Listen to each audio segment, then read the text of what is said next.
Vous avez installé votre nature morte chez vous, vous êtes prêt à dessiner.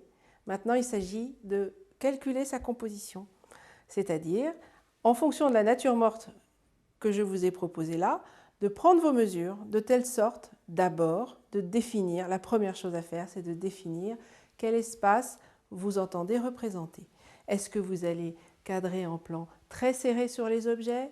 Est-ce que vous allez laisser un peu de vide autour? Quelle est la portion de vide que vous allez souhaiter autour des éléments que vous vous êtes choisis?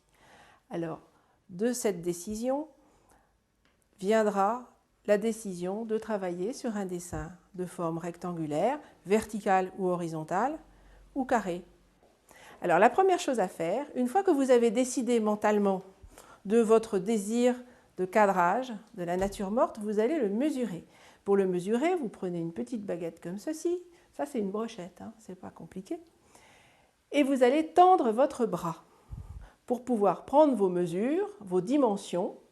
Vous allez fixer le bout de la baguette en haut de l'espace que vous avez défini, que vous souhaitez représenter, et votre pouce en bas de l'espace que vous souhaitez représenter.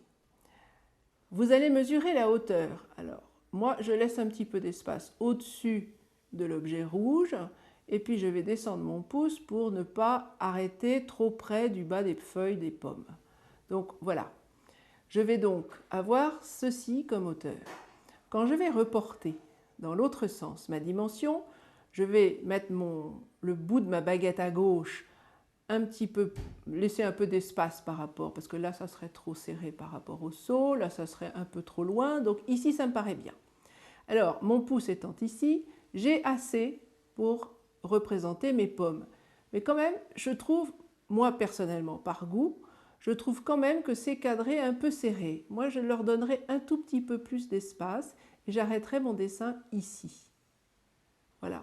Alors du coup, comme j'ai agrandi en largeur mon dessin, ça veut dire que mon dessin ne sera pas inscrit dans un carré, mais dans un rectangle horizontal. Voilà. Alors cette petite baguette magique qui va vous permettre de tout mesurer, vous donnera des mesures relatives évidemment. Certainement pas des mesures à reporter sur la feuille au sens strict du terme. Donc les mesures que vous prenez avec la baguette, avec votre bras très tendu, toujours très très tendu, et sans bouger les pieds de là où vous êtes, ou votre derrière de la chaise là où elle est posée, parce que sinon vous faussez tout, sont des dimensions relatives les unes par rapport aux autres, dans l'espace de la réalité.